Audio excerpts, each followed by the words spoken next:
Sanibonani-ke namhlanje. Namhlanje sihlobo bengithanda ukuqaqisa ngathini. Okay, into eyangenza ukuthi ngiyekele ukukhuleka ngo-12 a.m. or ngo-3 a.m. ne. Okay, ngingayibeka kanjani into eyangenza ukuthi ngingasabi nezikhathi zokukhuleka. Yeah. I used to have prayer groups. Ngikhumbula igroup basasikhuleka ngo-12 a.m. And then uma sikhuleka ngo-12 a.m. I remember one time siceda ukukhuleka, and masiqeda ukukhuleka mangithi ngiyalala, ama-demons they were there after nje ngithe amen azongi-attack-a ngendlela emangalisayo. And then I will just cry to God, good God, why siyakhuleka sisincisha ubuthongo, but then at the end of the day impilo yami ihlangahlangene, anginabuthongo, ngiya-attack-wa left, right and center. Uyayibona ngihlala nje ngikhathele. Okay, I remember egroupini bathi now it's time ukuthi sichinje from 12 a.m. and then siyokhuleka ngo-3 a.m. and then we did that.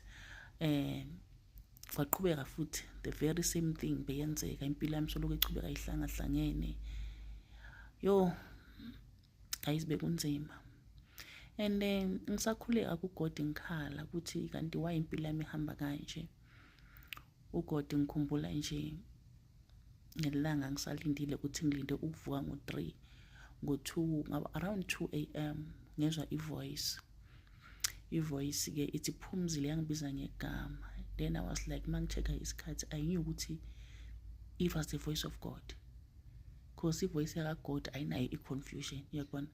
But then I was like God is calling and ngizovuka ngo-3 even though yena angibize ngani ngo-2 a.m.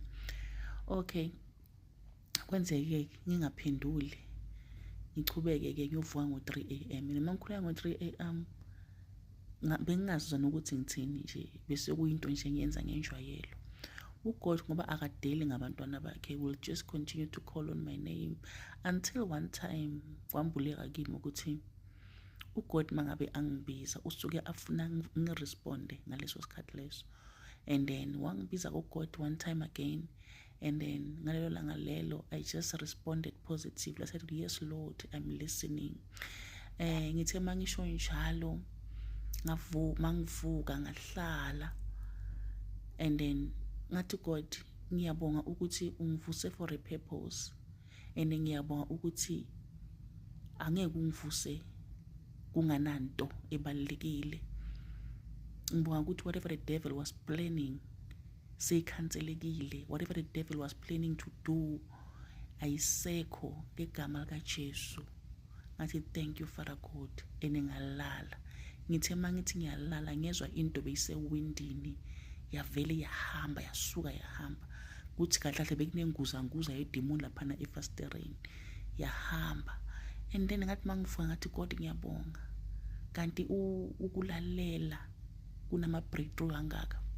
That's why uGod uthena obedience is sacrifice, uyakubona. Want to start listening to God, uyakubona, ungasahambi ngendlela zakho. That's when you see breakthroughs from there onwards. And then ngacala manje kwabuya ubuthongo bami, kwabuya that peace kimi. Ngacala ke manje kwaqhabuka izinto, ngakhululeka nje kuma demonic attacks, uyabona, because I started obeying God, uyabona. So ingawo ngithi guys, I just want to encourage you ukuthi uma ngabe usazibekela isikhathi you'll be missing God, and then unake wena uyosoloku unakela isikhathi ozibekile, kanti uGod ufuna ukuthi yena ngesikhathi akufuna ngayo utholakale noma ngabe yisiphi isikhathi, uyakubona.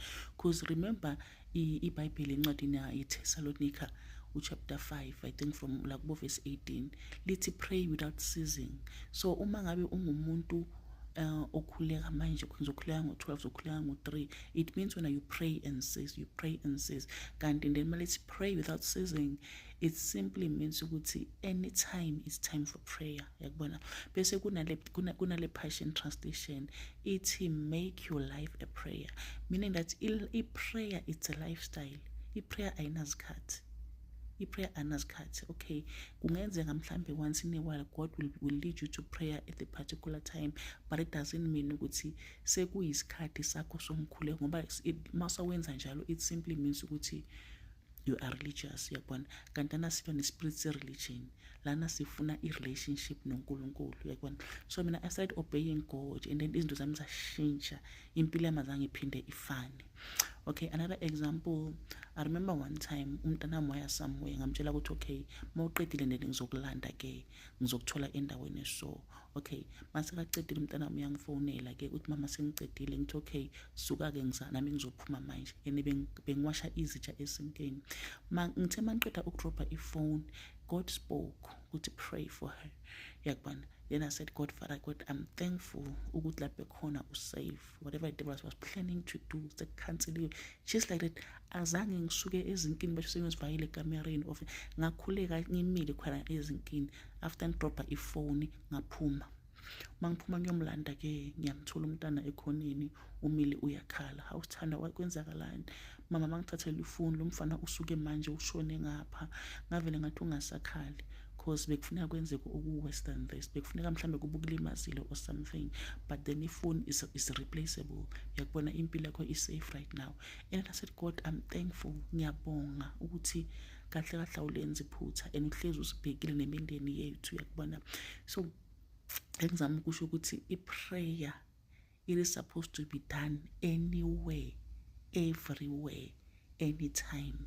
Uyakubona, it is a lifestyle. Ayidingi ukuthi wena sekufuneka manje ukhuphukele entabeni, akudingi ukuthi wena mhlawumbe uzivayile ekamereni, akudingi ukuthi okay mangabe uzivayile ekamereni but akungabi religious, mangabe mhlawumbe you feel like ngidinga ukuyozivalela, but then it's prayer is something efuneka yenzeke anywhere, whether uyadrive, whether usemsebenzini, noma ngabe ungena e-bathroom, everywhere it's an opportunity to pray, guys. So remember kuncwadi yaka 1 Timothy chapter 2 uthi umpostoli Paul uthi ngiyala ukuba ukukhuleka nokunxusa nokubonga akwenzelwe abantu bonke.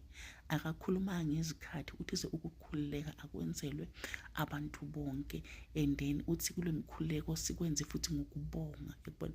So whenever we pray singakhohlwa ukuthi thank you Father God ukuthi it is done, ngoba kahle kahle ukubonga is the greatest form of prayer, yakubona. Ukubonga is just not saying thank you, but whenever ubonga wazi ukuthi wenzwa izwi and then God is pleased ima ubonga, because ukubonga like it's a confirmation ukuthi I have received what I was asking for.